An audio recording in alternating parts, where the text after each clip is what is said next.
네, 오늘도 그리고 이번 주도 예수님의 이름으로 승리한 줄로 믿습니다.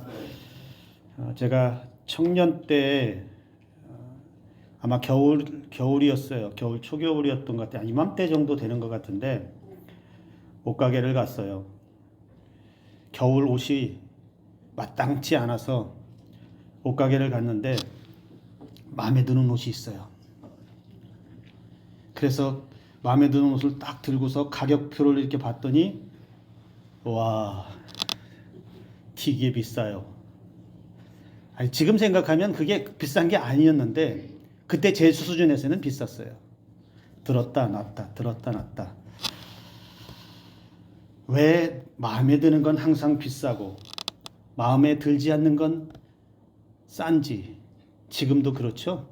예, 내가 좋은 거는 다 좋아하고 내가 좋은 건 다 비싼 것 같아요. 들었다 놨다 들었다 놨다 하다가 그냥 나왔어요. 못 샀어요. 그 다음에 한 며칠 있다가 다시 갔어요. 또 있을까? 근데 그 옷이 그대로 있어요. 가격은 그대로예요. 그렇죠. 가격이 뭐 어디 가겠어요. 그대로겠죠. 들었다 놨다 또 나왔어요. 도저히 살 수가 없어요. 아쉬움만 가득하고 그 옷만 머릿속에 남아있는데 어느 날 그 옷가게를 다시 이렇게 지나가는데 거기를 가려고 지나간 게 아니고 그냥 가는 길이라서 갔는데 그 입구 간판 위에 크게 써붙였어요. 뭐라고요? 폐업 정리라고요? 아니요. 세일이라고 하는 빅세일이라고 했던가? 정확하게 기억은 안 나는데 아무튼 크게 써붙였어요. 세일이라고. 그래서 옳았구나 하고 쑥 들어가서 딱 봤는데 싸졌을까요? 비싸졌을까요? 비싸지면 안 되겠고 얼마나 싸졌을까요? 와, 엄청 싸졌어요. 한 80% 정도는 싸게 세일하는 것 같았어요. 냅다 그걸 짚고 그 옷이 신기하게 그때까지도 안 나가요. 그래서 그 겨울 코트를 집어들고 이건 내 거다 하고 계산을 하면서 보니까 그 분위기가 그 가게 분위기가 아까 누가 폐업이라고 했어요. 폐업하는 그런 분위기예요. 어수선하고 막 그냥 여기저기 막 옷들이 쌓여 있고 막 정리하는 듯한 느낌이에요. 그래서 아니 왜 이렇게 싸게 팔아요? 그리고 여기 가게 문 닫아요? 제가 물어봤어요. 그랬더니 아니요, 문 닫는 게 아니고 겨울 정리한대요. 옷을 정리한대요.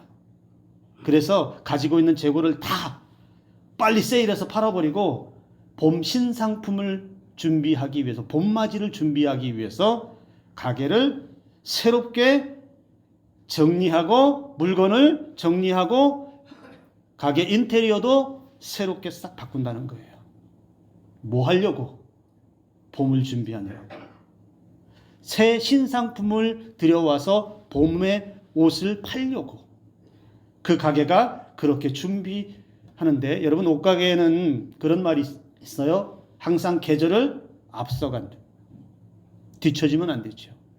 그래서 그 가게가 이미 겨울인데도 겨울에 한참인데도 가지고 있던 손해가 날 법한데 그 옷들을 싸게 정리를 다 해버리고 인테리어 싹 해서 수리 싹 해서 가게가 아주 근사한 봄 분위기 나게끔 말끔하게 새로 오픈을 했더라고요. 그 옷가게 잘 될까요? 안 될까요? 잘 됐어요. 손님 많았어요. 여러분 옷가게를 하는 사람들도 자기 살 길을 위해서 손님을 맞이하기 위해서 미리 준비하고 정리할 건 정리하고 뺄 건 빼고 줄 건 주고 그리고 수리할 건 수리하면서 새 계절을 준비하는 그런 준비를 철저히 하더라는 거죠. 우리 인생이 그렇습니다. 그날 주어진 대로 사는 것, 여러분 그렇게 살 수도 있습니다. 그날 그냥 눈 뜨면 밥 먹고 눈 뜨면 그냥 일하고 그냥 생각 없이 그렇게 살 수 있어요. 주어진 대로 내일에 대한 생각 없이 그러나 여러분, 그렇게 사는 인생이 무슨 의미가 있겠습니까? 저는 그렇게 그날 먹고 마시고 그렇게 사는, 생각 없이 그렇게 사는 사람들을 저는 뭐라고 표현하냐면, 죄송합니다, 그냥 짐승과 똑같다는 삶이다. 생각 없이 그냥 그렇게 하루하루 내일에 대한 생각 없고 준비 없고 그냥 그렇게 주어진 대로 그때그때 사는 인생, 짐승과 똑같다라는 생각이 듭니다. 그래서 우리의 인생은 여러분 지혜롭다라고 하는 건 뭐냐면, 내일에 대한 미래가 우리에게 있다라고 하는 것, 그래서 그 미래를 우리가 그날 준비하면서 사는 것, 더 나은 미래를 위해서 준비하는 삶이 지혜로운 삶이다라는 거죠. 신앙도 마찬가지입니다. 오늘의 신앙을 가지고 여기 머물러서 그냥 그때 사는 게 아니고, 오늘 내 신앙은 무엇을 좌우하느냐? 나의 미래를 좌우한다는 거예요. 오늘의 나의 믿음이 잘못되면 나의 미래의 믿음은 없습니다. 오늘의 나의 믿음이 어긋나 버리면 내일에 대한 믿음이 어긋나 있을 거예요. 그러나 오늘 나의 믿음이, 나의 신앙이 올바로 바로 서 있고 내일에 대한 믿음을 위해서 오늘 내가 신앙을 준비하고 깨어 있다면 그 신앙은 미래에도 하나님의 은혜 아래서 살아가게 될 줄로 믿습니다. 우리가 대림절 두 번째 주일을 맞이하고 있는데요. 여러분, 대림절은 기다림의 절기라고 제가 말씀을 드렸습니다. 그런데 여러분, 이 기다림의 절기, 아기 예수의 나심을 기다리고 다시 오실 재림의 주님을 기다리는 이 절기, 그런데 준비 없는 무의미한 생각 없이 있는 이 기다림은 아무 의미가 없습니다. 여러분, 약속된 손님을 기다린다라고 하면 그 약속에 맞게끔 미리 준비하지 않나요? 누군가를 만나기 위해서도 만남의 약속을 잡았어도 그 사람과 어떻게 만날지, 어느 장소에 만날지, 또 만나서 무엇을 할지 미리 준비하고 만나지 않나요? 그런데 누군가를 만나기 위한 그 만남의 약속이 있는데도 아무 생각이 없고 그냥 때가 돼서 그냥 덜렁덜렁 그렇게 나가서 만난다면 그 만남이 무슨 의미가 있겠습니까? 하나님의 은혜를 기다리는 사람들, 예수 그리스도의 은혜를 기다리는 사람들, 다시 오실 재림의 예수를 그렇게 신앙으로 기다리고 믿음으로 기다리는 사람들은 그러면 어떻게 해야 되겠습니까? 주님을 만날 만한 상태의 믿음을 준비해야 되지 않겠습니까? 그렇기 위해서 내가 어떻게 하면 주님을 부끄러움 없이 만날 것인가?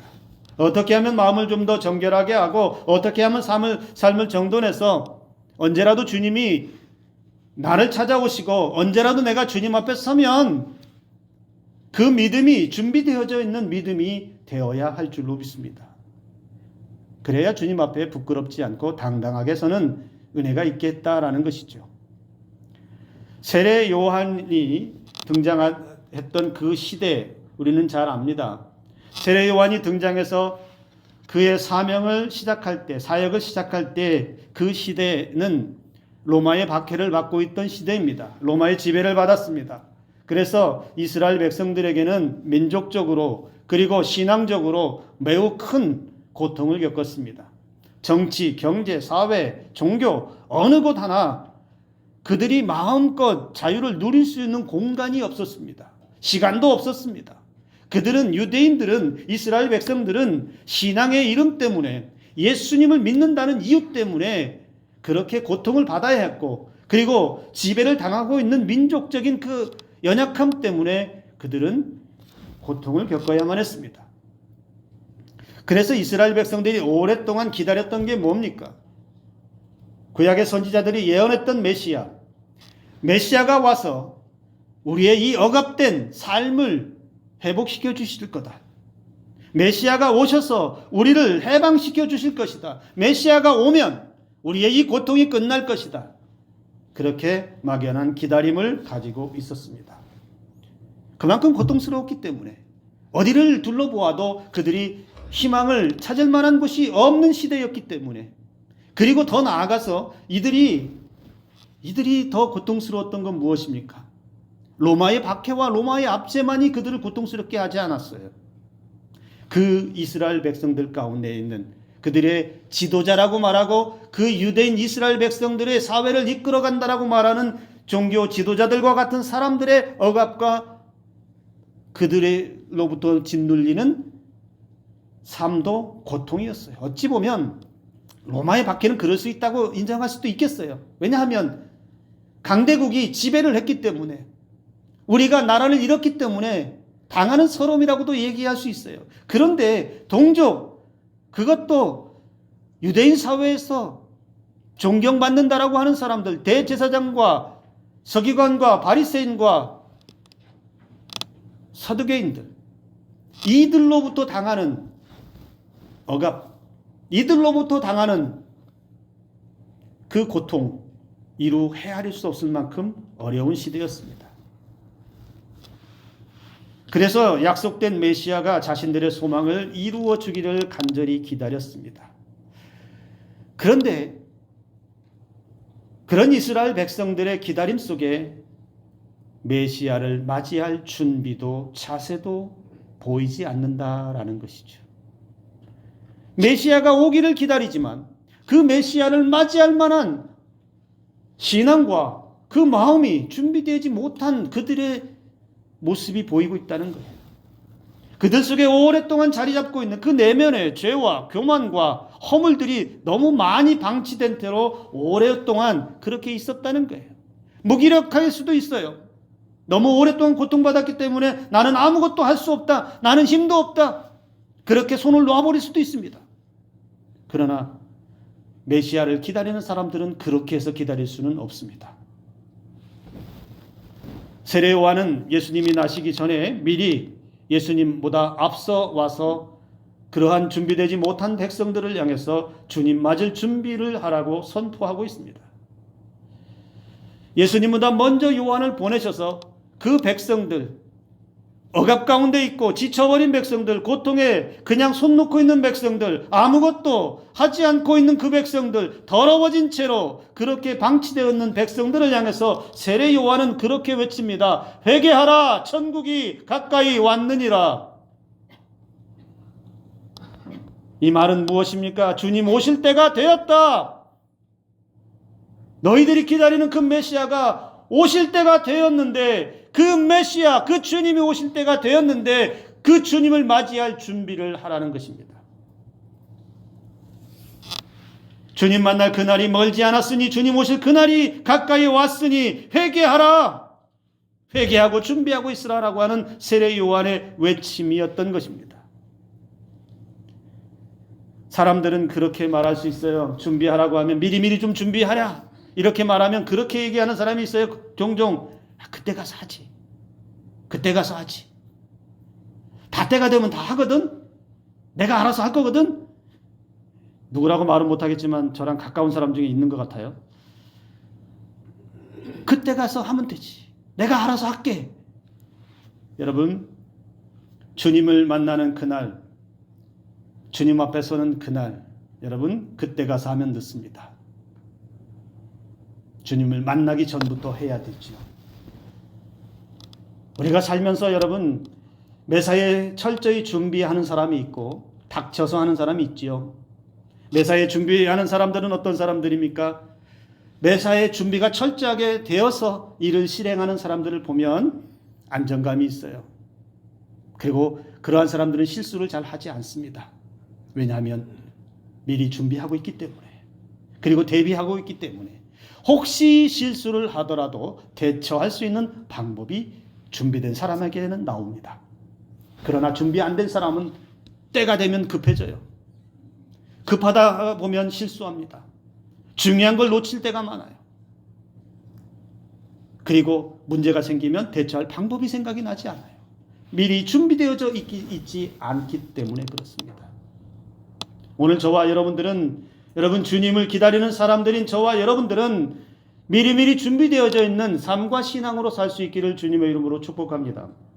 언제라도 무슨 일이라도 그렇게 준비되어져 있어서 급하지도 않고 문제가 생길 때에도 대처할 방법이 항상 준비되어져 있는 그러한 삶과 신앙인이 되어야 한다라는 것입니다.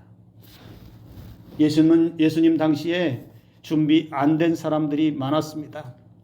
그 대표적인 사람들이 여러분 오늘 본문에 나타납니다. 자기 의로움에 취해서 살았던 사람들, 교만과 자기 죄가 어떻게 더럽혀져 있는지도 모른 채 그렇게 메시아가 올 것에 대해서 생각도 없고 준비되지 않은 사람들이 있습니다. 그들을 향해서 세례 요한은 이렇게 비난하듯이 말합니다. 독사의 자식들아. 여러분, 신앙인들에게 이 말보다 심한 욕은 없어요. 독사의 자식들이라고 그렇게 힐난했어요. 여러분, 유대 사회에 다양한 종파가 있어요. 율법을 강조했던 바리새인들이 있고요. 그리고 성전의 권력을 쥐고 있는 사두개인이 있고, 로마에 실망하고 종교적인 그들에게 실망해서 공동체를 이루어서 믿음의 순결을 지키겠다고 세상과 등졌던 에스네파도 있습니다. 그런데 그 어떤 종파도 하나님께서 기뻐하시는 길을 준비하지 못했어요. 실제로 바리새인과 사두개인들 어떻습니까? 이들은 유대인 사회를 이끌어갈 만한 사람들입니다. 이끌어갔던 사람들이에요. 사회 지도층입니다. 존경을 받는 위치에 있습니다. 그리고 이들의 말 한마디 한마디가 영향력을 끼칠 만큼 그러한 위치에 있었던 사람들이에요. 그런데 이 사람들은 자기들의 이기적인 욕망에 따라서 살았습니다. 각종 악행을 아무렇지 않게 저지르면서도 의로운 척하며 살았어요. 조금 전에도 말했지만 이러한 사람들이 결국에는 이스라엘 동족들을 더 괴롭게 만들었어요. 자신들은 실제로 선한 삶도 아니고 의로운 삶도 아니고 신앙적이지도 않고 하나님이 기뻐하실 만한 그 어떤 삶도 없으면서 다른 사람들은 정죄하고 다른 사람들은 핍박하고 다른 사람들에게는 종교에 그 굴레를 씌워서 고통을 주는 위치에 이 바리새인과 사두개인들이 있었다는 거예요. 세례 요한은 바로 이 사람들을 향해서 이 독사의 자식들이라고 그렇게 외쳤던 거예요. 얼마나 죄악에 찌들어 있는지, 얼마나 자신들이 더럽혀져 있는지, 그리고 그들의 행위가 얼마나 악한 것인지 그렇게 모르면서 우리는 의로워. 우리는 율법도 잘 지키고 우리는 예배도 꼬박꼬박 잘 드리고 우리는 너희들보다 나아. 우리는 세리와 같은 사람들하고는 비교할 수 없을 만큼 의로움을 가지고 있어. 이런 자만심으로 그들은 살았습니다. 그렇게 죄에 무뎌진 이 사람들, 이러한 사람들이 어떻게 주님을 맞을 수 있겠습니까? 이러한 모습으로, 이렇게 더럽혀진 모습으로 자기 잘났다고 나 잘났다고 살아가는 사람들이 어떻게 예수 그리스도를 만날 수 있겠습니까? 그래서 이 준비되지 못한 독사의 자식들을 향해서 이렇게 말합니다. 회개에 합당한 열매를 맺으라. 독사의 자식들아, 지금 현재는 너희들이 독사의 자식들과 같지만 너희들이 살아야 할 길, 너희들이 회복해야 할 길, 너희들이 주님을 만나야 할 그 해결책이 뭐냐? 회개에 합당한 열매를 맺어야 한다. 이것을 가르쳐주고 있다는 겁니다. 그들은 자신들은 구원받은 민족이라고 생각했습니다. 우리는 하나님으로부터 선택받은 선민이라고 생각했어요. 이방인들은 아니어도 우리는 아브라함의 혈통을 가지고 있기 때문에 우리는 구원받은 백성이라고 자부하며 살았어요. 그런데 오늘 말씀에 보면, 야, 그런 소리 하지 마. 아브라함 혈통이라고? 너희 집안이 대단한 집안이라고? 너희가 3대째 몇 대째 그렇게 믿음의 집안이라고? 그런 겉에 드러난 그런 걸로 구원을 이루는 게 아니야. 그런 걸로 주님 앞에 온전하게 서는 게 아니야. 세례 요한의 외침 속에는 이 의미가 담겨 있다는 거예요. 한 번 믿으면 무조건 구원이라고 그렇게 생각하는 사람들이 있습니다. 오랫동안 신앙생활하고 모태신앙이고 예배도 빠진 적이 없고 교회 직분자라고 자만하는 이러한 사람들을 향해서 날린 경고의 말씀을 들으시기를 바랍니다. 신앙의 삶이 온전하지 못하면서 세상과 구별되지 못한 더럽혀진 삶으로 살면서 형식적이고 무늬만 남아있는 신앙으로 살면서 나는 할 일 다 했어. 나는 신앙적으로 나는 내가 할 수 있는 모든 거 다 했어.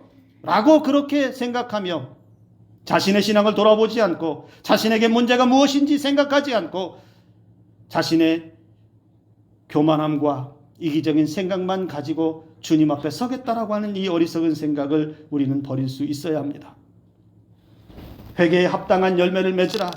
무엇을 말하고 있습니까?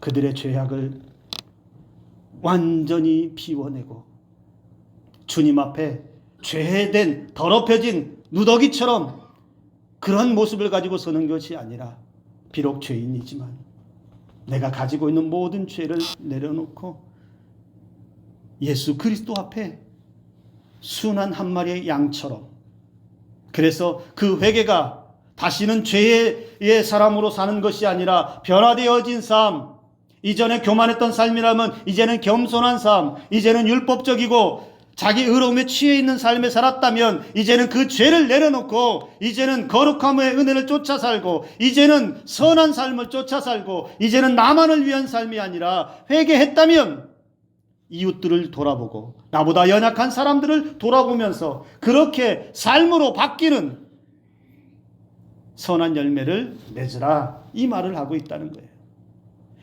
하나님 내가 잘못했습니다. 하나님 내가 죄인입니다. 끝! 이게 회개가 아니라 가슴에 깊숙이 통회하는 마음을 가지고 죄인의 심정을 가지고 용서를 구하는 마음. 여러분 용서를 어떻게 구해야 되죠? 가끔 여러분 재판이나 재판 받는 그런 뉴스나 이런 거 볼 때 있지요. 근데 판사가 판결을 할 때 정상 참작을 해줄 때가 있어요. 뭐지요? 죄를 뉘우친다. 반성하고 있다. 근데요, 안 통하는 게 있어요. 말만 반성하는 거. 진짜 반성하거든요. 물론 뭐 그게 다 사실인지 아닌지는 저는 모르겠어요. 그러나 진정한 반성이 있어야 된다는 거예요. 진정한 반성은 뭐예요? 입술로 고백이 아니라 내 가슴속 깊이 내가 그 죄 때문에 고통을 느낄 수 있어야 하고, 이 죄를 내가 주님 앞에 내어놓고 나서 죄로부터 가벼워지는 은혜를 얻어야 하고, 그리고 그렇게 죄로부터 자유함을 얻었다면, 회개함을 통해 자유함을 얻었다면 그 죄를 다시 끌어오는 게 아니라 이제는 주님의 은혜로 달라진 삶, 선한 삶, 하나님의 말씀이 나를 지배한 삶으로 바뀌어서 내 신앙 때문에 내 주변에 선한 열매들이 맺혀져야죠. 내 주변에서 예수 그리스도의 은혜가 나타나야 되지요. 여전히 악독함이 나타나고 여전히 교만함이 나타나고 죄는 분명히 회개한 것 같은데 여전히 달라지지 않는 삶이라면 그건 회개에 합당한 열매를 맺은 게 아니라는 거예요.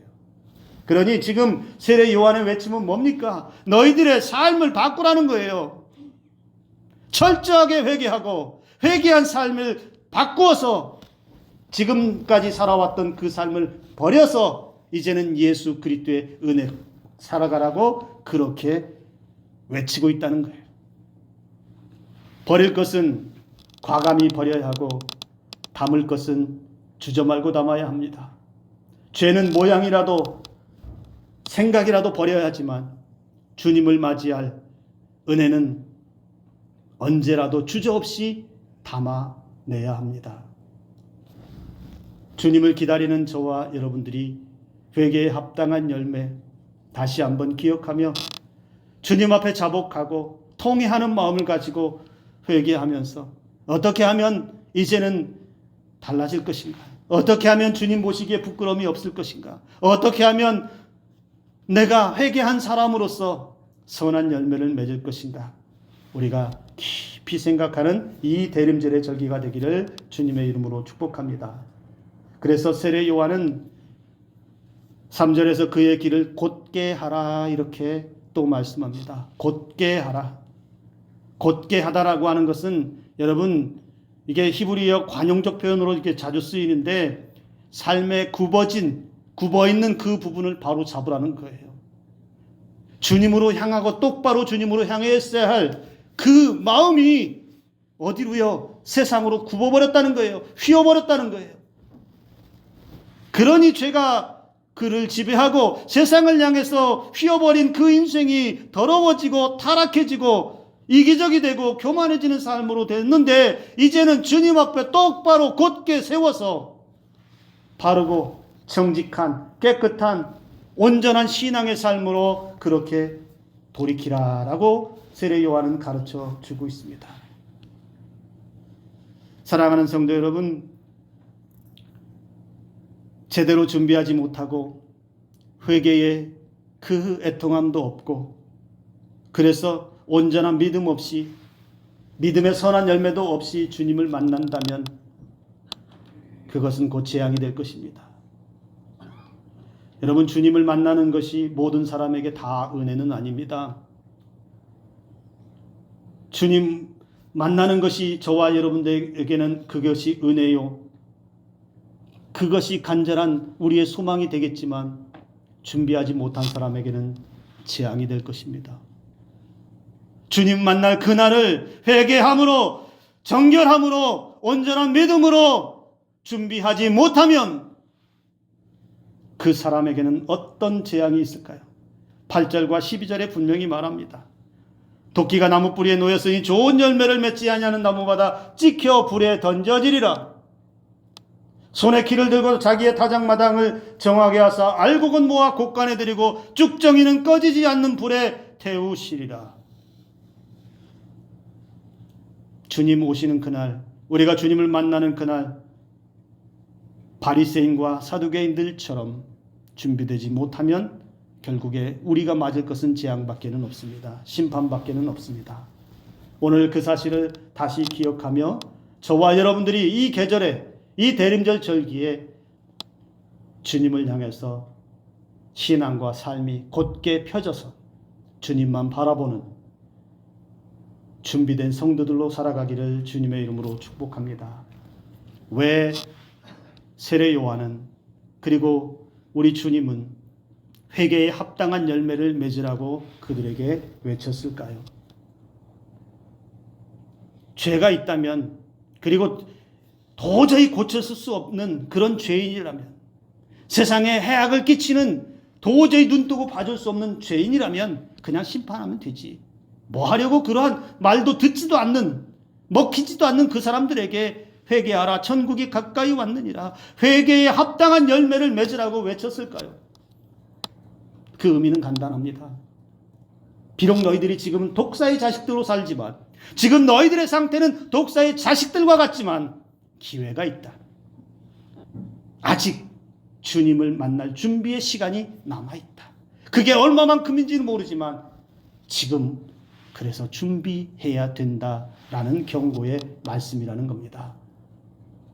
이 말씀이 들렸을 때 바로 그 순간에 준비하는 지혜로움이 있어야지요.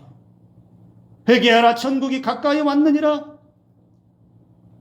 회개에 합당한 열매를 맺으라는 말씀을 수없이 많이 들었는데 예배 때마다 들었는데 절기 때마다 들었는데 그때 듣고 지나가서 아무런 변화 없이 그렇게 매번 지나간다면 여러분 우리의 기회는 사라질 뿐입니다.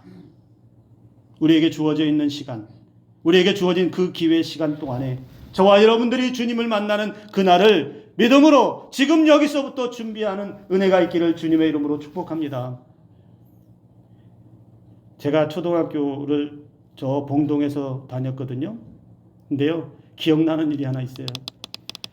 제가 그때요, 싫어했던 사람 중에 그 학교에 오는 그 높으신 분 중에 요즘에는 그분이 있나 모르겠네요. 그때는 장학사가 그렇게 방문을 자주 했어요. 장학사님이, 그냥 장학사라고 반말하는 것 같아서. 장학사님이 그렇게 방문을 자주 했어요. 근데 제가 다니는 학교가 군에서 그래도 아마 제 기억으로는 그 당시에는 제일 컸던 기억이 나요. 학생 수가 한 1,500명 정도가 됐는데 자주 왔어요. 그런데 자주 오는 건 좋은데 누가 피곤한지 아세요?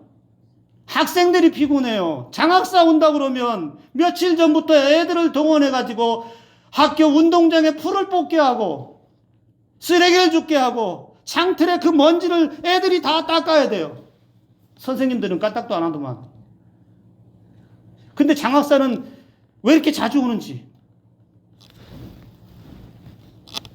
장학사 하나를 맞이하겠다고 학교 대청소를 했어요. 그게 뭡니까? 장학사에 잘 보이기 위해서 준비하는 거잖아요. 여러분, 군인들 어때요? 저는 군대를 안 갔어요. 그래서 잘 몰라요. 그러나 얘기 전에 들은 이야기는 뭐예요? 그 부대에 높으신 양반이 한 번이라도 방문한다라고 연락이 오면 그 부대는 비상 걸리잖아요.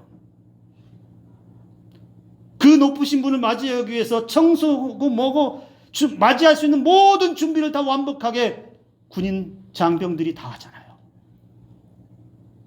대통령이나 높은 분들이, 정치하는 분들이 어디 방문한다고 한번 탁 하면 어때요? 그 지역에 그 관청이나 공무원들 다 동원하잖아요.